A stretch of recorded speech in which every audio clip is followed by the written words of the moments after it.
नमस्कार। मैं हूं अजय कुमार और आप देख रहे हैं देसी अड्डा। हमारे साथ हैं देसी अड्डा के संपादक राकेश तिवारी।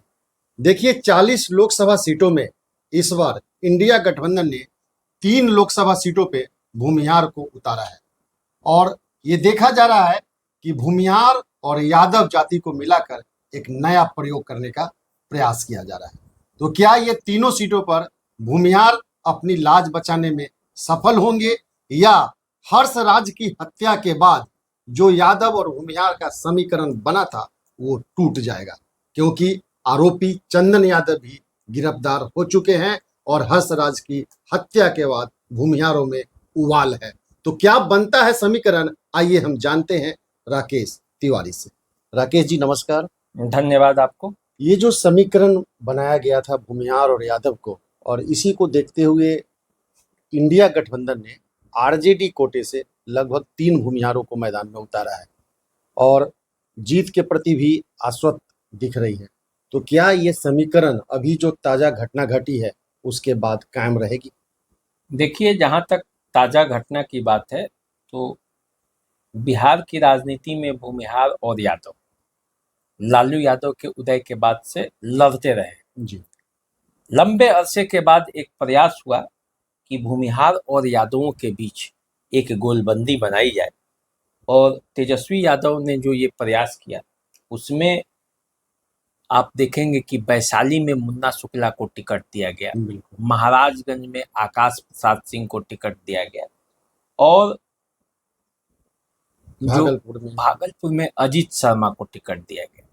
तो कांग्रेस कोटे से 2 भूमिहारों को चुनावी मैदान में उतारा गया और आरजेडी ने एक प्रत्याशी को उतारा। ये कहा जाने लगा कि बिहार की राजनीति में अब यादव और भूमिहार पास पास आ रहे हैं, जो दूरी थी वो दूरी खत्म हो रही। तो एक तो हर्षराज की हत्या के बाद एक विश्वास जो जमा था उसमें कमी आएगी, क्योंकि जो आरोपी है वो चंदन यादव है, गिरफ्तारी हो चुकी है।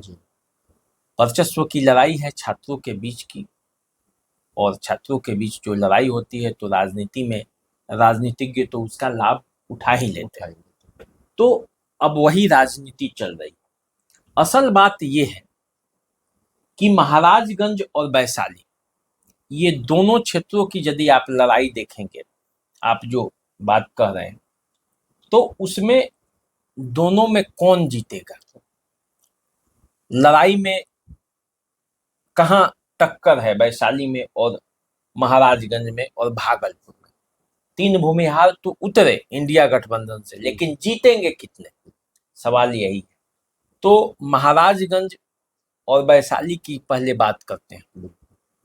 महाराजगंज और वैशाली में यदि आप देखेंगे तो दोनों जगह समीकरण एक है। समीकरण एक कैसे है? दोनों जगह भूमिहारों की अच्छी खासी आबादी है, लेकिन जीतते रहे हैं दोनों जगह से राजपूत उम्मीदवार। आप वैशाली की बात करें तो वहां से रघुवंश प्रसाद सिंह लगातार जीतते रहे, उसके बाद रमा सिंह जीते, बीना देवी जीती, ये सब के सब राजपूत जाति से। मुन्ना शुक्ला भी 14 में लड़े थे लेकिन वो हार गए। तो वहां राजपूत जातियां जीतती रही हैं। इस बार एक प्रयोग के तौर पर यादव, भूमिहार, मुस्लिम, इसका एक कॉम्बिनेशन बनाकर वैशाली को जीतने का प्रयास किया गया।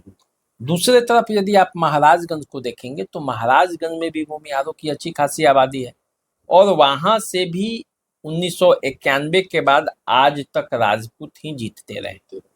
आकाश प्रसाद सिंह को वहां इस बार चुनावी मैदान में उतारकर फिर राजपूत, यादव, मुस्लिम का गठजोड़ बनाकर वहां से प्रयास किया गया कि फिर से वहां लड़ाई लड़ी जाए और वो सीट छीना जाए।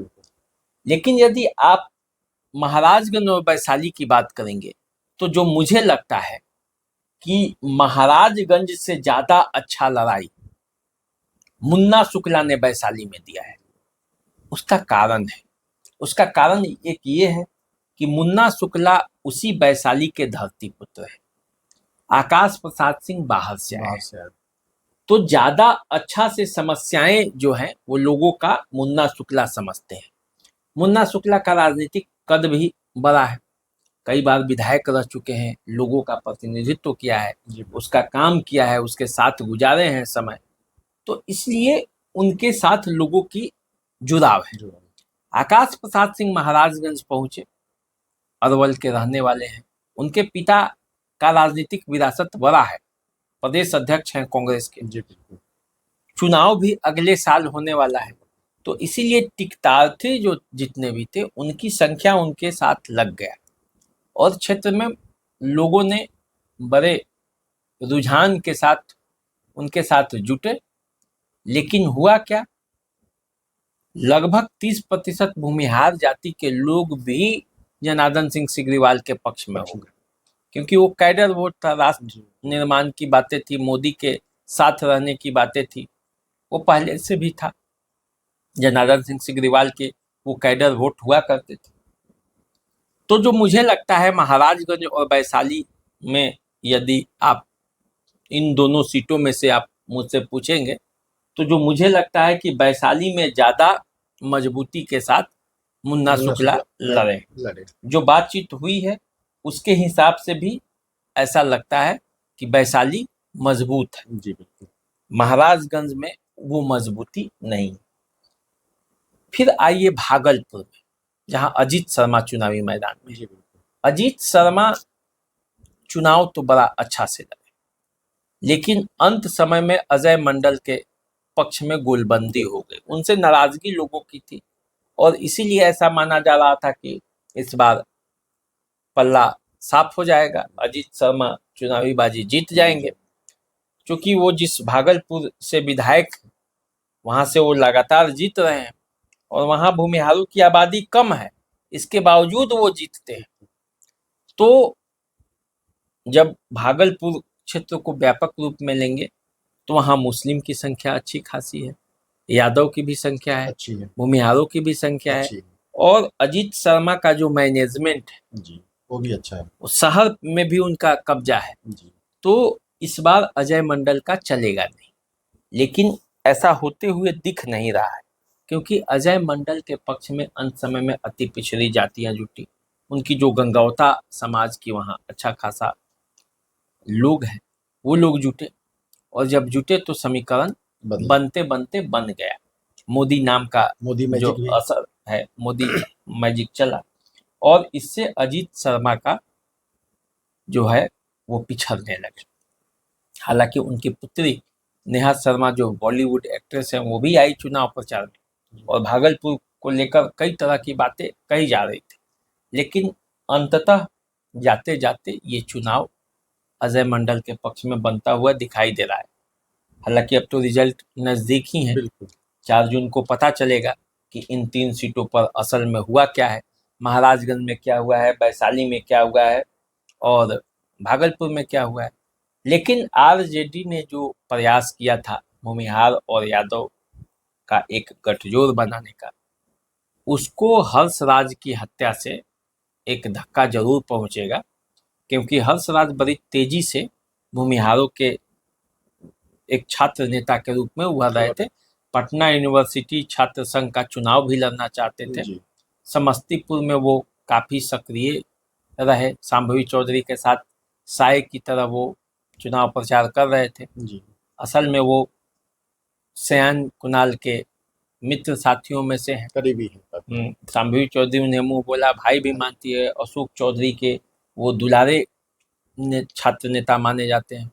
तो ऐसी स्थिति में पूरा मामला जो है वो अब फिर से एक बार सोचने पर मजबूर हो गया है, क्योंकि जो आरोपी है वो यादव समुदाय से आते हैं। हालांकि जैसे घटना हुई इसमें तेजस्वी यादव ने एक समझदारी की बात की कि तुरंत आरजेडी ने घटना का निंदा किया और इसमें अपराधियों के खिलाफ कार्रवाई करने की मांग की।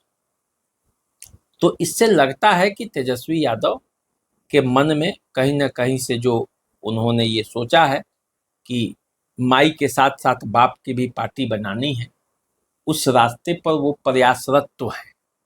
अब सफलता कितनी मिलेगी और नहीं मिलेगी ये आने वाले समय में पता चलेगा, लेकिन तेजस्वी यादव धीरे धीरे अपने मिशन में सफल होते हुए दिख रहे हैं। इस बार 3 लोगों को जोड़ा, अगली बार ज़्यादा भी जोड़ सकते हैं, बिल्कुल लेकिन इस बार के चुनाव परिणाम पर ही आगे का भविष्य भी टिका हुआ है। तय होगा। तो बिल्कुल अभी ये जो भूमिहार और यादव के गठजोड़ का प्रयोग था, ये प्रयोग एक सफल प्रयोग के रूप में देखा जा रहा था, लेकिन जो घटना घटी है उससे ये प्रयोग पर थोड़ा ग्रहण लगता हुआ दिख रहा है। लेकिन परिणाम ये 4 जून को पता चलेगा कि प्रयोग सफल होता है या ग्रहण लगता है। तो आप इंतजार कीजिए और हम दोनों का नमस्कार स्वीकार कीजिए। नमस्कार। नमस्कार।